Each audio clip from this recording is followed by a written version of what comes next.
भारत का इतिहास हम सबको पता है। लगातार मुगलों का यहाँ आतंक रहा, यमनों का रहा, और उस संपूर्ण उनके आतंक में जो यहाँ पर लूटने कसोटने के लिए देश को आए, उन्होंने जहाँ जहाँ देश के जिस जिस कोने में गए उन्होंने एक ही काम किया कि जहाँ भी सनातनियों के धर्म स्थल है उसको खंडित किया जावे, मूर्तियों को खंडित किया जावे, मूर्ति और मंदिरों को खंडित करके वहीं पर फिर मकबरे मीनारें बनाई जाए, वहीं मकबरे चुने जाएं।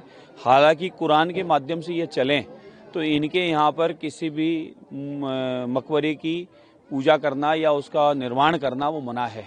फिर भी इस प्रकार का किया गया क्योंकि लैंड जिहाद था, सीधा सीधा ज़मीनें कब्जा करने का काम था कि हमारी ज़मीनें कब्जा रहे ज़्यादा ज़्यादा। पूरे भारतवर्ष में प्राचीन जितने भी धर्म स्थल थे, अध्यात्म केंद्र थे, मठ मंदिर आश्रम थे, उन सबको मिटाने का काम इन मुगलों ने किया। अब मुगल जा चुके हैं तो मुगलों का, अंग्रेजों का भी अब अस्तित्व यहाँ रहना नहीं चाहिए। इसलिए अब पुनः प्राचीन स्थानों को जीर्णोद्धार कराने की आवश्यकता है। वहाँ जो मंदिर था वो बनने की आवश्यकता है, भले वह कुतुब मीनार हो, भले कृष्ण जन्मभूमि हो, भले वह हमारे अयोध्या मंदिर के बाद में अनगिनत जिन मंदिरों की चर्चा आई है वो अजमेर दरगाह की हो या फिर अभी एक और विषय आया है, तो इस प्रकार के कई स्थान हैं। और सिंबल की, और संबल में भी प्राचीन हरिहर मंदिर जो था उस पर ही इस प्रकार का मकबरा बनाया। ये सारे प्रमाण सहित है और अभी तो देखिए और निकलने वाले हैं। इसी प्रकार से हमारे जयपुर नगर में राजा बदन सिंह का महल था। महल में कभी मंदिर भी हुआ करता था। भित्ति चित्रों पे राधा कृष्ण की लीलाओं का उसमें अंकित है। उन सब पर सफेद रंग पोतकर और बदन महल पर, राजा के बदन महल पर कब्जा कर लिया और कोई नवाब साहब की हवेली बता दी। अरे इतिहास को झुठला दोगे क्या आप? राजा बदन सिंह जी सूरजमल राजा साहब के जाट राजा जो थे, उनकी रेजिमेंट के प्रथम वाहक थे। उन्हीं को पारितोषित करने के लिए वह जागीर दी गई। वहीं मंदिर वहीं महल बनाया गया, वहाँ फंवारा इत्यादि सब कुछ है। उस पर अतिक्रमण कर लिया बकबोर्ड के नाम पर। ये लैंड जिहाद है, इसलिए जांच होनी चाहिए। हमें तो कोई तकलीफ है नहीं अगर कोई कहता है कि हिंदू धर्म स्थल पर फलाना या नीचे मकबरा दबाए। हम कहते हैं हमारे मंदिर को खोद लो, निकाल लो, अगर है तो जांच करा लो। किसी भी हिंदू धर्म स्थल पर कोई कह दे कि हमने तोड़ के कब्जा किया है, कहीं भी कोई बता दे, हम उसके लिए तैयार हैं। लेकिन मुगलों ने किए थे ऐसे कार्य, अब मुगल जा चुके हैं तो किसी को पेट में दर्द होना नहीं चाहिए। और पेट में दर्द है तो वो पेट दर्द अपना दिखा दे। बाकी जो हमारे धर्म स्थल हैं प्राचीन, उन्हें वापस पुनः जीर्णोद्धार की आवश्यकता है। और हम तो कानून नियम पर चलने वाले लोग हैं साहब। अयोध्या राम मंदिर का 500 साल इंतजार किया ही ना। हमें खुद को बनाना तो बना लेते, लेकिन हमने कानून पर विश्वास किया और कानून का फैसला हमारे पक्ष में आया तो ही हमने अयोध्या राम मंदिर बनवाया। यहाँ भी हम लोग चाहते हैं कि यहाँ भी कानून नियम के माध्यम से जांच हो। अगर यहाँ प्राचीन मंदिर है, भले वो 2.5 दिन के झोपड़ा स्थान हो अजमेर में, या फिर ये दरगाह हो, या फिर हमारे संबल वाला हो, या फिर हमारे कुतुब मीनार के में 10 तीर्थंकर भगवान का मंदिर और एक मंदिर वैष्णव समाज का हो, और कृष्ण जन्मभूमि जहां भगवान का जन्म हुआ वही जन्म स्थल, वह जेल जो उस मकबरे के भीतर में है, वही काशी विश्वनाथ जो ज्ञान वापी इस स्थान पर है। ये सारे पुराने हमारे प्राचीन स्थान हैं जिनका उल्लेख शास्त्रों में प्रमाण है और उसी आधार पे हम लोग मांग करते हैं जांच कीजिए। नहीं निकलता है तो हम छोड़ देंगे और निकलता है तो आपको देना पड़ेगा। तो कानून नियम पर चलने वाले लोग हैं, हम पूर्णतः इंतजार करेंगे और हमें विश्वास है कि वहां भी हम जल्दी शिव भगवान के दर्शन करेंगे। महाराज जी, एक और मेरा सवाल था। आप चूंकि संत समाज से ताल्लुकात रखते हैं, संगठन भी आपका चलाते हैं, आप संत समाज का, बांग्लादेश में जिस प्रकार से हालात है, उन हालातों के बीच अब आपको क्या लगता है कि कोई चीज़ ऐसी होना चाहिए? क्योंकि वहाँ पर लगातार जो हिंदुओं पर और संतों पर अब आक्रमण होना शुरू हो गया, उनको जेलों में डालना शुरू हो गया। ये बहुत ही चिंतनीय विषय है और मैं तो सभी सनातनियों को पूरे देश में आह्वान करता हूँ कि बांग्लादेश की स्थिति आपके सामने है, केरल की स्थिति आपके सामने है।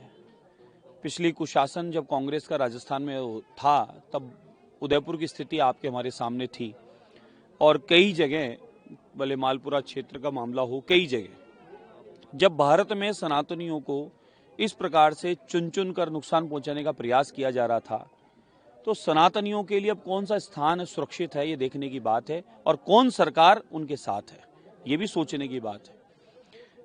बांग्लादेश में जो दयनीय स्थिति है, बांग्लादेश में ये माने कि आतंकवादी स्वभाव के लोग, जिहादी किस्म के लोग, जिन्होंने जहां पर अल्पसंख्यक समाज के रूप में भारतीय रहते थे या सनातनी रहते थे या पुरातन समय से बाप दादाओं के समय से वहां अपना व्यापार करके, अपना नौकरी करके अपना काम चला रहे थे, उन लोगों को चुन चुन के मारना, काटना, बहन बेटियों की इज्जत लूटना, चौराहे पर उन्हें टांग देना, उनके व्यापार स्थलों को लूट कर उनका सामान ले जाना, आज क्या परिस्थितियां वहां बना दी है।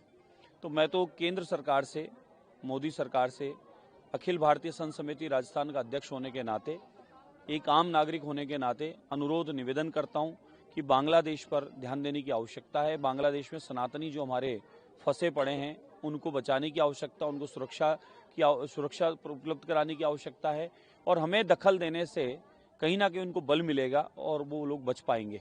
अन्यथा भारत में भी इस प्रकार के षड्यंत्रकारी कई जगह ऐसा माहौल बनाना चाह रहे हैं कि भारत में भी भारत के लोगों को कोई ना कोई नुकसान पहुंचाने का प्रयास कर रहे हैं। लेकिन अब सारे सनातनी संगठित रहें, जात पात ऊंच नीच सारे भेद भुलाकर सारे सनातनी संगठित रहें और सारे सनातनी ऐसी मजबूत सरकार, मजबूत व्यक्तित्व आदरणीय प्रधानमंत्री नरेंद्र मोदी जी के नेतृत्व में जिस प्रकार का विकास भी चल रहा है और सनातन भी चल रहा है और पूरी दुनिया में विश्व गुरु के रूप में पुनः भारत स्थापित भी हुआ है, उनके साथ खड़े रहें कंधे से कंधा मिलाकर, ताकि इस प्रकार के षड्यंत्रकारी हमारे यहाँ कोई भी ऐसी घटना करने की सोच भी नहीं सके, उससे पहले उनका इंतजाम हो जाए, तभी तो आतंकवाद समाप्त हुआ है यहाँ। इसलिए बांग्लादेश में जो सनातनियों के साथ हो रहा है वो ठीक नहीं है, उनके साथ हम हैं। अगर मुझे मौका मिले तो मेरी तो इच्छा है कि मुझे एक बार मौका दे दे तो मैं बांग्लादेश चला जाऊं और मेरे सनातनी भाई बहनों की, वहाँ सनातन संतों की, उनकी सेवा में जो भी बन सके हम लोग यहाँ से चले जाएं और हम लोग उनकी सेवा करें। हमारा मन तो ऐसा करता है, क्योंकि हमें बहुत पीड़ा है वहाँ सनातनियों के साथ, माताओं बहनों के साथ जो दुराचार कर रहे हैं विधर्मी लोग, वो ठीक नहीं है।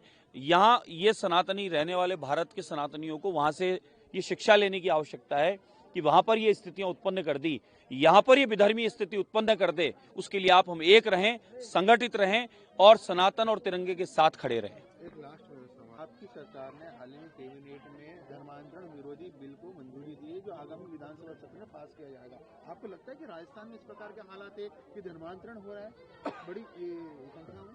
बिल्कुल है, स्थितियाँ उत्पन्न ऐसी हुई थी, तभी इस पर विचार करना पड़ा और ये तो सबके लिए लाभकारी है, सबके लिए हितकारी है।